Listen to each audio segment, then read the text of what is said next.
ताज़ा तरीन ख़बरों, तज्ज़ियों और तबसरों के साथ मैं हूँ अरशद अज़ीज़ मलिक। अस्सलामुअलैकुम नाज़रीन, उम्मीद है आप खैरियत से होंगे। आज बड़ी ब्रेकिंग न्यूज़ है और इस वक्त पूरी दुनिया का मीडिया जो है उसको कवर कर रहा है। जी बिल्कुल, जनरल फैज़ हमीद को चार्जशीट कर दिया गया है और यूँ महसूस होता है कि ये मामला इमरान खान साहब तक भी पहुँचने वाला है। उनको भी इस केस में तलब किया जाएगा और उनसे भी इस हवाले से बाज़ पुरस होगी। इस हवाले से मैं डिटेल आपको बताऊंगा और इमरान खान को क्यों तलब किया जाएगा। पहले हम चलते हैं जनरल फैज़ के हवाले से। नाजरीन को थोड़ा सा डिटेल में बताना चाहूँगा कि जनरल फैज़ कौन हैं, कहाँ से हैं और वो आर्मी में कब आए। तो जनरल फैज़ हमीद जो हैं वो चकवाल में पैदा हुए हैं।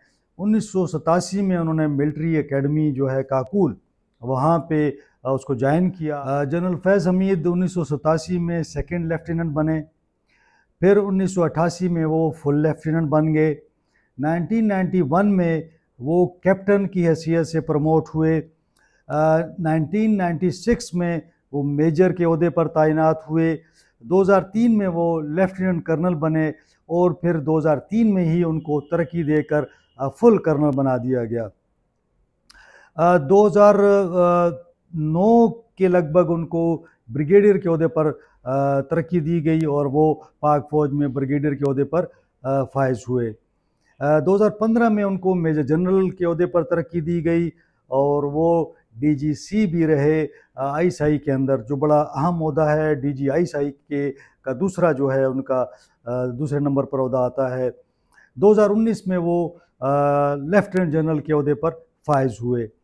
अब इसमें यह था कि 2017 से 2019 तक फैज़ हमीद साहब जो थे वो डायरेक्टर जनरल ISI भी रहे।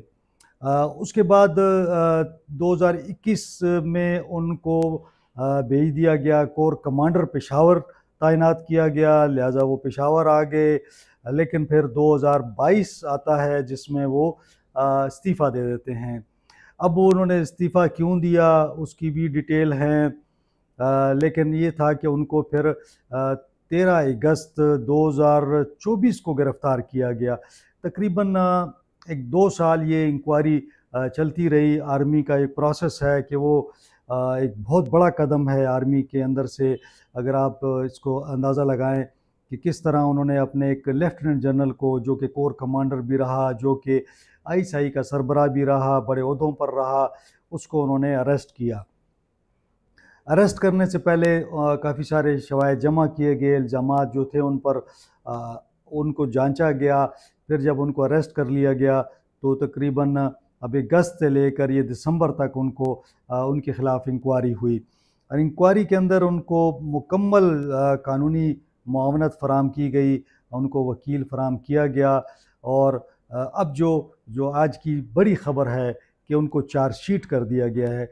जब चार्जशीट कर दिया जाता है तो इसका मतलब ये होता है कि इल्ज़ामात तकरीबन साबित हो गए हैं उन पर, वो अपना डिफेंड नहीं कर सकते अपने आप को, तो लिहाजा उन पर जो है वो बाज़ाब्ता एक चार्जशीट उनको जारी कर दी गई है। ISPR ने भी कंफर्म किया है कि जनरल फैज़ हमीद को चार्जशीट कर दिया गया है। उन पर कई इल्ज़ामात थे। जब वो DG ISI रहे थे तो उस वक्त उनकी सियासी मामलात में मुदाखलत के हवाले से बहुत बातें आती थी। आज जो चार्जशीट जारी की गई है उसमें कहा गया है कि उन्होंने सरकारी वसाइल का गलत इस्तेमाल किया, सियासी सरगर्मियों में मुलव्वस रहे, अपने इख्तियारात को नाजायज़ कामों के लिए इस्तेमाल करते रहे, सियासी इमा या सियासी अनासर की इमा पर मिली भुगत से लोगों को उन्होंने उनके ख़िलाफ़ केसेस बनाए। साथ में ये कहा गया है कि रियासत के तहफ़्फ़ुज़ और मफ़ाद को उन्होंने सख्त नुकसान पहुँचाया। यकीनन एक इस ओहदे पर बंदा बैठा हो तो वो रियासत के तहफ़्फ़ुज़ का हल्फ़ लेता है, लेकिन जब कोई शख्स रियासत के तहफ़्फ़ुज़ और मफ़ाद को नुकसान पहुँचाए तो यकीनन उसके ख़िलाफ़ फिर कार्रवाई होती है। तो ISPR ने जो बाज़ाब्ता चार्जशीट जारी की है कि जी फील्ड जनरल कोर्ट मार्शल में उनको इन इल्ज़ामात के तहत जो है चार्जशीट जारी कर दी गई है। अब इसके अंदर जो दिलचस्प बात आ रही है दीगर मामलात के साथ साथ, वो है कि जो 9 मई को इंतशार हुआ, बदअमनी फैलाई गई और तहरीक इंसाफ ने जो फ़ौजी तनसीबात पर हमले किए, तो वज़राए कह रहे हैं कि ये फैज़ हमीद भी इस तमाम मामले में मुलव्वस थे और उन्होंने उनके इमा पर ही तहरीक इंसाफ ने मुल्क भर में जो एहतजाज किया और फ़ौजी तनसीबात पर हमले किए, तोड़ फोड़ की, कोर कमांडर के घर दाखिल हो गए, पेशावर में रेडियो पाकिस्तान की इमारत को नज़र आतिश कर दिया। कई मकामात पर जो है वो ऐसे दफातर के बाहर जो फ़ौजी शहदा के मुजस्मे थे उनको तोड़ दिया गया। तो इस किस्म के तमाम इल्ज़ामात जो हैं उन पर साबित हो गए हैं। जनरल फैज़ हमीद ने फ़ौज के अंदर अपनी एक हुकूमत कायम कर रखी थी। वो आईएसआई के सरबराह थे, लेकिन वो फ़ौज से हटकर अपने फ़ैसले करते थे, यानी उन्होंने अपनी एक अमलदारी कायम कर रखी थी। नवाज़ शरीफ हुकूमत को ख़त्म करने में भी उनका एक अहम किरदार था। फिर ये भी कहा जाता है कि इमरान खान साहब को लाने में भी जनरल फैज़ हमीद ने अहम किरदार अदा किया, बल्कि कलीदी किरदार अदा किया। फिर 2018 के जो इंतखाबात थे, इंतहाई मुतनाज़ा इंतखाबात करार दिए गए, जिसमें धांधली के इल्ज़ामात थे। तो कहा जाता है कि जनरल फैज़ हमीद ने ये सारी धांधली करवाई और उस धांधली के नतीजे में इमरान खान साहब हुकूमत में आए। साथ साथ ये भी कहा जाता है कि पाकिस्तान के अदालती मामलात में भी उनकी मुदाखलत होती थी, जजों को धमकियाँ देना, उनसे अपने मर्ज़ी के फ़ैसले दिलवाना। ख़ुसूसन जब नवाज़ शरीफ हुकूमत थी उस वक्त भी ऐसे फ़ैसले करवाए गए, बाद में भी इस किस्म के फ़ैसले हुए। एक और टॉप सिटी स्कैंडल उनके ख़िलाफ़ आया था, जिसमें मुबैना तौर पर जो टॉप सिटी के मालिक थे मुईज़ अहमद ख़ान, उनके दफ्तर पर हमला किया, तोड़ फोड़ की, उनकी गाड़ियां ले गए, वहाँ से उनके जो कैश थे वो ले गए। तो इस हवाले से भी उनको गिल्टी करार दिया गया था और सुप्रीम कोर्ट के हुक्म पर सुप्रीम कोर्ट ने ये कहा था कि उनके ख़िलाफ़ कार्रवाई की जाए।